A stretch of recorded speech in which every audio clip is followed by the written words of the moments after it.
Shalom Lakem, comme promis, je suis là, partagez. Nous avons eu des petites difficultés sur le plan technique pour le direct, donc j'ai promis de faire une vidéo avec vous, donc le pasteur Patrick Anani, dans cette quatrième leçon, la puissance de la prière d'intercession. Shalom chez vous, que le Seigneur vous bénisse. Alors, qu'est-ce que l'intercession? Rapidement, en une minute. L'intercession, voyez-vous ici, c'est un procédé par lequel un croyant met la pression, si je peux m'exprimer ainsi, parce que personne ne peut mettre pression sur Dieu, mais met la pression pour quelqu'un d'autre. Vous avez dans Genèse chapitre 23, verset 8, Jérémie chapitre 7, verset 16, quelque chose que Dieu généralement s'attend, l'Éternel s'attend à ce que nous fassions l'intercession. Alors, il y a un terme dans la Bible d'un mot qu'on appelle paga. Paga est un terme intéressant qui montre que nous pouvons rencontrer Dieu non seulement pour les autres, mais rencontrer avec une demande précise. Comme dans Exode chapitre 5, verset 3, où Pharaon avait reçu Moïse avec une demande précise, « Let my people go ». Alors, un texte de Ésaïe 59, verset 15 à 16 vont donner une idée de l'intercession. La vérité a disparu, et celui qui s'éloigne du mal est dépouillé. L'Éternel voit d'un regard indigné qu'il n'y a plus de droiture. Il voit qu'il n'y a pas un homme. Il s'étonne de ce que personne n'intercède, alors son bras lui vient en appui. Voyez donc, Dieu veut et s'attend à ce que nous intercédions pendant le conflit cosmique que nous allons voir. C'est un attribut intéressant et important pour lui. Jérémie, le roi Sédéchias, envoya Jucal, fils de Shélémah, et Sophonie, fils de Maëséja, le sacrificateur, vers Jérémie, le prophète, pour lui dire, intercède à notre faveur auprès de l'Éternel notre Dieu. Vous voyez, l'intercession, donc, paga, est supposée changer le cours d'une action, n'est-ce pas, interférer contre une action néfaste et améliorer donc la situation en vue. Alors, Ésaïe 50, 63, verset 5. Je regardais personne pour m'aider, j'étais étonné, personne pour me soutenir. Alors mon bras m'a été en aide et ma fureur m'a servi d'appui. Donc, voyez donc, même dans Ésaïe 53, verset 6, nous étions des brebis errants comme des brebis. Cela ne suivait, chacun suivait sa propre voie et l'Éternel a fait retomber sur les lignes de nous tous. Donc même la mort de Christ a été un acte intercessif. On intercède en faveur de quelqu'un, on intercède auprès de quelqu'un et nous supplions pour atteindre le trône de Dieu. Ceci est très important. Jérémie, chapitre 36, verset 25, dit ceci. Elnathan, Delaja et Gemarie avaient fait des instances auprès du roi pour qu'il ne brûle pas le livre, mais il ne les écouta pas. Et la version d'Abbé dit intercéder, ouais, faire des instances. C'est ça, paga, dans l'Ancien Testament. Alors, la leçon d'aujourd'hui, la puissance de la prière d'intercession.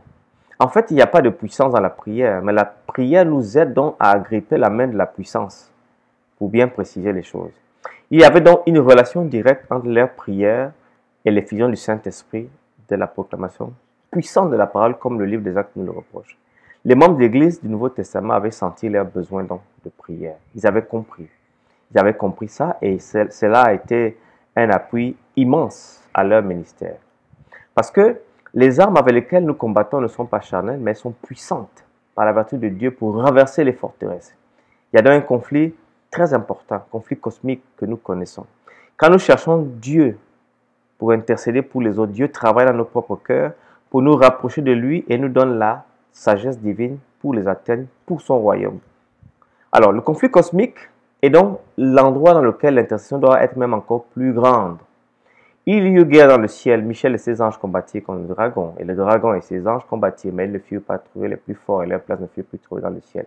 Elle fut précipitée, le grand dragon, le serpent ancien, appelé le diable et Satan, celui qui séduit toute la terre, il fut précipité sur la terre, et ses anges furent précipités avec lui. Ceci est très important. Nous n'avons pas à lutter contre la chair et le sang, mais contre les dominations, contre les autorités, contre les princes de ce monde des ténèbres, contre les esprits méchants dans les lieux célestes. En traitant le sujet de la prière et de l'intercession, nous devons humblement reconnaître que nous ne comprenons pas pleinement le fonctionnement de Dieu, mais cela ne doit pas nous empêcher d'entrer continuellement dans les bénédictions de la prière que l'intercession nous offre. Ainsi, pour les autres, Dieu œuvre plus puissamment quand nous prions lorsque nous négligeons la prière. L'exhortation biblique à prier pour les autres devrait être encore plus valide en ces temps de la fin où nous savons que Satan est à l'œuvre, le grand conflit est toujours là. Hein. Jésus lui-même, notre maître et sauveur, était le plus puissant intercesseur, que puis-je dire. Quand vous voyez Luc chapitre 3, verset 21, tout le peuple se faisait baptiser, Jésus fut aussi baptisé pendant qu'il priait. Le ciel s'ouvrit. Hein? Il se retirait dans le désert et priait. Un jour, Jésus pria à l'écart, ayant avec lui ses disciples. Le Fils de Dieu, la vie de Jésus, était toujours en communion avec Dieu. Et cette communion divine constante avec son Père, donc, n'est-ce pas? Au moment de son baptême, lorsqu'il a lancé son ministère messianique, il pria pour la puissance divine afin d'accomplir les œuvres du ciel. Jésus a reconnu que dans la lutte entre le bien et le mal, la prière est une arme puissante pour repousser les forces de l'enfer. En fait, la prière était un canevas, une norme divine pour associer notre impuissance plutôt, à la puissance divine.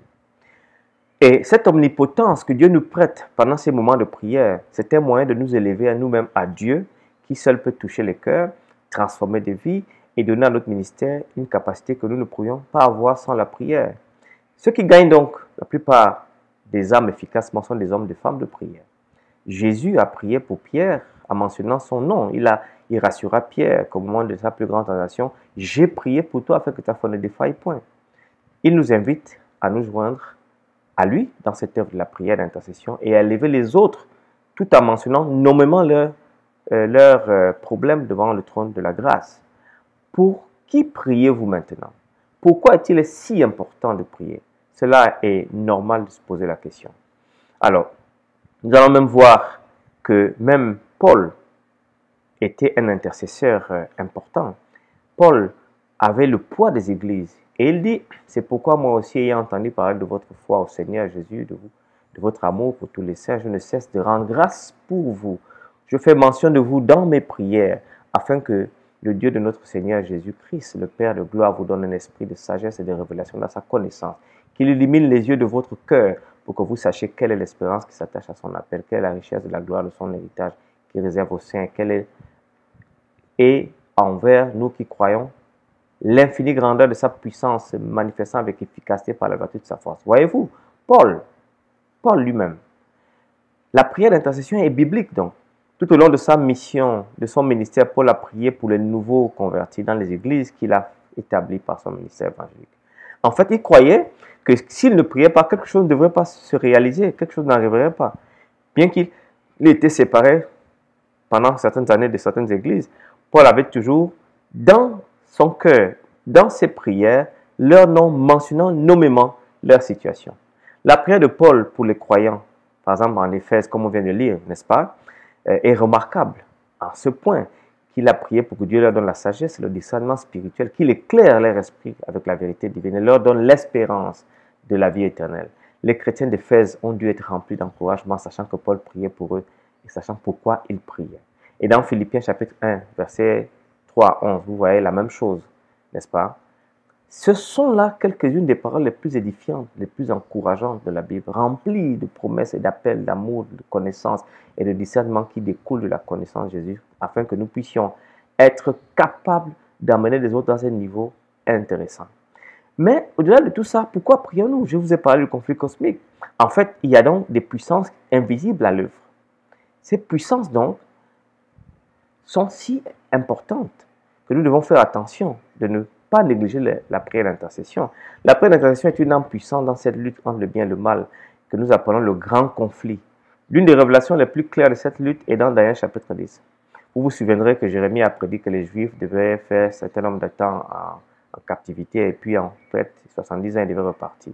À la fin de ce temps, Daniel, inquiet, ne sachant pas ce qu'il adviendrait, s'est mis à prier. Au verset, Daniel chapitre 10, verset 10 à 14, vous voyez que Daniel est entendu de Dieu. C'est un passage fascinant pour ceux qui veulent comprendre le conflit cosmique. Qui est le chef du royaume de Perse? Certainement pas Cyrus. Ce Daniel, le roi de l'empire perse. Il est très probable que l'expression le chef du royaume de Perse ici se réfère non pas à un homme, mais à un ange satanique derrière, un souverain. Parce que rappelez-vous, Jésus appelait Satan le souverain de ce monde, ou le souverain, le prince du monde, dans Jean chapitre 12, 31 ou Jean 14, verset 30. Paul l'a appelé plus le prince de la puissance de l'air, Éphésiens 2:2. Si le prince de Perse représente Satan, alors qui est Michael? On se rend compte que quand on fait une étude de l'Apocalypse chapitre 12, verset 7, Jude, verset 9, Daniel 10, 13, Daniel 10, 13 et verset 21, ou Daniel 12, 1, on se rend compte que Michael, en hébreu, qui est comme Dieu, est un étonnement de la personne devant cet ange étrange, différent des autres anges. Alors, la théologie de beaucoup de chrétiens, compris les églises adventistes, ont compris que Michael est Jésus-Christ. Daniel 10 donc ouvre la voie et ouvre le voile et révèle donc qu'il y a une lutte entre le bien et le mal pendant que Daniel prie. Michael, le Tout-Puissant, Jésus descend du ciel pour repousser les forces du mal. Le prince des anges donc peut nous aider dans nos prières, peut nous aider à avoir la victoire dans ce monde. Ceci est très très intéressant à savoir. Alors, l'objet de la prière doit être spécifique. Tout au long de la Bible, l'accent est mis sur la spécificité de la prière. On doit être spécifique. La prière n'est pas quelque chose de vague. Elle présente à Dieu des demandes spécifiques. Jésus a prié spécifiquement pour ses disciples. Paul a prié très spécifiquement pour les chrétiens d'Éphèse, de Philippe et de Colosse. Il a prié pour ses jeunes collègues comme Timothée, Tite, Jean-Marc. La prière doit être claire. Samuel et Job insistent tous deux sur la nécessité d'une intercession fervente, sincère et spécifique. C'est très très important de le faire spécifiquement. Vous voyez ici, dans 1 Jean 5, 14 et 16, nous avons auprès de lui cette assurance que si nous demandons quelque chose selon sa volonté, il nous écoute. Et si nous savons qu'il nous écoute, nous savons que nous possédons les choses que nous lui avons demandées. Quelle qu'elle soit, si quelqu'un voit son frère commettre un péché qui ne mène pas à la mort, qu'il prie, il donnera la vie à ce frère, il la donnera à ceux qui commettent un péché qui ne mène point à la mort. Il y a un péché qui mène à la mort, ce n'est pas pour ce péché-là que je vous demande de prier. Ici, c'est le péché contre le Saint-Esprit, donc pour lequel, lorsque vous voyez quelqu'un à régner Dieu totalement, la Bible dit qu'il ne faut pas vous en préoccuper davantage. David dit, Samuel plutôt dit, l'Éternel n'abandonnera point son peuple à cause de son grand nom, car l'Éternel a résolu de vous faire de vous son peuple. Loin de moi aussi de pécher contre l'Éternel, de cesser de prier pour vous. Vous voyez, comprenez ça. Samuel, en tant que leader, pécherait vraiment contre son peuple s'il n'amenait pas son peuple devant la grâce divine. Job également dit, puisse-t-il donner à l'homme raison contre Dieu et au Fils de l'homme contre ses amis. Très très intéressant. Vous comprenez ici donc que l'intercession est si valide et si intéressante. Samuel et Job insistent tous deux sur la nécessité d'une intercession fervente, sincère et spécifique. Les paroles de Samuel sont assez fortes. Il crie, loin de moi aussi de pécher contre l'Éternel, de cesser de prier pour vous. 1 Samuel 12, 23. On entend presque l'écho de la prière de Samuel dans les paroles de Job, qu'il arbitre entre l'homme et Dieu. Plaider auprès de Dieu pour les hommes et des femmes qui ne connaissent pas Christ est notre mandat divin. Quand nous prions pour les autres, nous devenons un canal de bénédiction pour eux. Il déverse le fleuve d'eau de vie depuis son royaume sur nous et à travers ces gens. Que le Seigneur vous bénisse. Vous avez été avec le pasteur Anani dans ce résumé de vivre par la prière d'intercession, la puissance de la prière d'intercession. Que le Seigneur vous garde et vous bénisse abondamment. Au nom tout-puissant de Jésus-Christ. Amen.